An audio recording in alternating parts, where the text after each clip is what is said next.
ধর্ষণ মামলা দিছে, অ্যাটেম্পট টু মার্ডার মামলা দিছে, হুমকির মামলা দিছে, আরো অনেক ধরনের মামলা, টোটাল 6টা মামলা দিছে। 5টা মামলা দিছে লায়লা, একটা মামলা দিছে লিখন।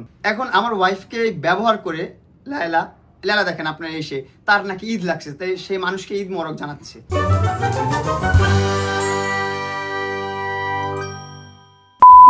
ধর্ষণ মামলা দিছে, অ্যাটেম্পট টু মার্ডার মামলা দিছে, হুমকির মামলা দিছে, আরো অনেক ধরনের মামলা, টোটাল 6টা মামলা দিছে। 5টা মামলা দিছে লায়লা, একটা মামলা দিছে লিখন।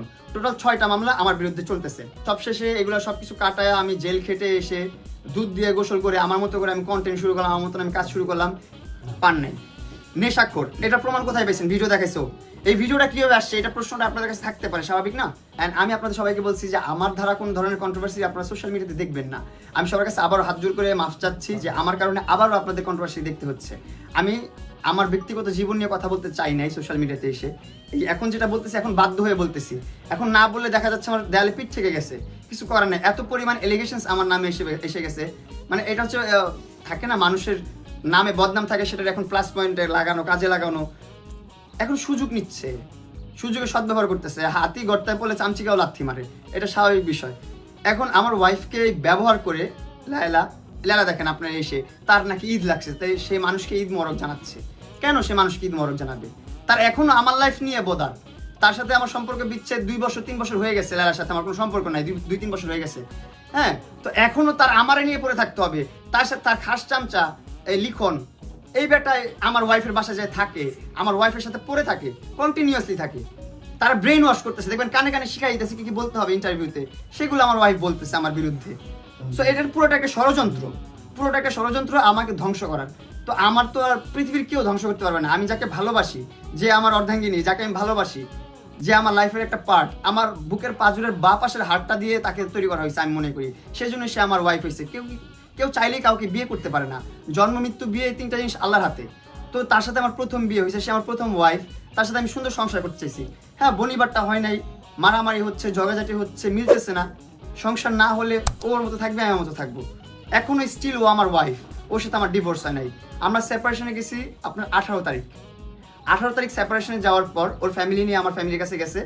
আমি বলছি মোহনা যা চাও তুমি তাই করতে পারো, আমি সব কিছুতে রাজি।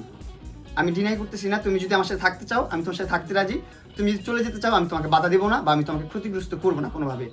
স্টিল এখন পর্যন্ত ওর মানে একটা চুল আমি নষ্ট করি নাই, একটু ক্ষতি আমি ওর করি নাই মোহনার, কখনোই জীবনে করবো না। কারণ ভালোবাসলে ক্ষতি করা যায় না, এটা আমি মানি, এটা আমি বিলিভ করি। আমার ভালোবাসাকে আমি বিশ্বাস করি, আমি আমার ভালোবাসাকে প্রাধান্য দিব।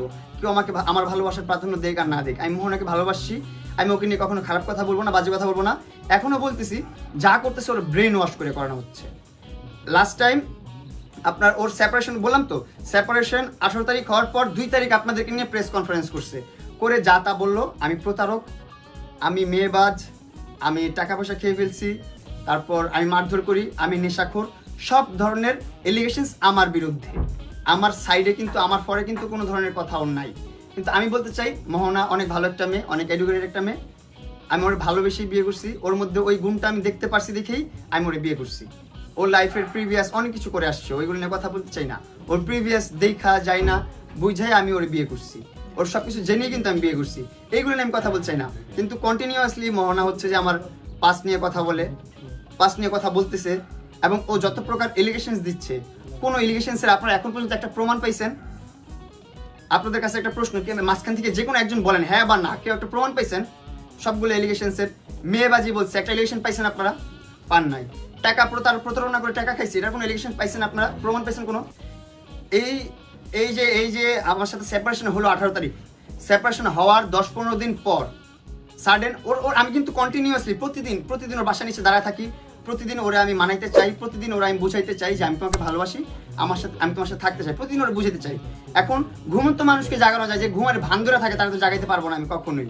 ও ঘুমের ভান ধরে আছে, এখন ওরে বুঝাইতে চাইলে ও বুঝতেছে না, ও বুঝতে চায় না আসলে। তো আমি তো ওরা বুঝাইতে পারবো না, এটা তো আমার সাথে আমার সাধ্যে নাই। ও আমাকে ব্লক করে রাখছে সব জায়গা থেকে, আমি ওকে কল দিয়ে পাই না কোথাও। ওর ইচ্ছে হলে আমাকে কল দেয়, কল দিয়ে আমার মা বোন আমার 14 গোষ্ঠী নিয়ে ধুয়ে দেয়, গালাগালি করে, গালাগালি শেষ, ফোনটা কেটে দেয়, আর কোনো কন্ট্রাক্ট রাখে না। ও আমাকে একদম নো কন্ট্রাক্টে রাখছে, কারণ কন্ট্রাক্ট রাখলে তো আমাকে ওর জবাব দিতে হবে, উত্তর দিতে হবে। প্রশ্নের উত্তর কখনো দিতে পারবে না, ও প্রশ্নের উত্তর কখনো দিতে পারবে না। ও এলিগেশনস এক সাইড থেকে দিয়ে যাবে সারা জীবন।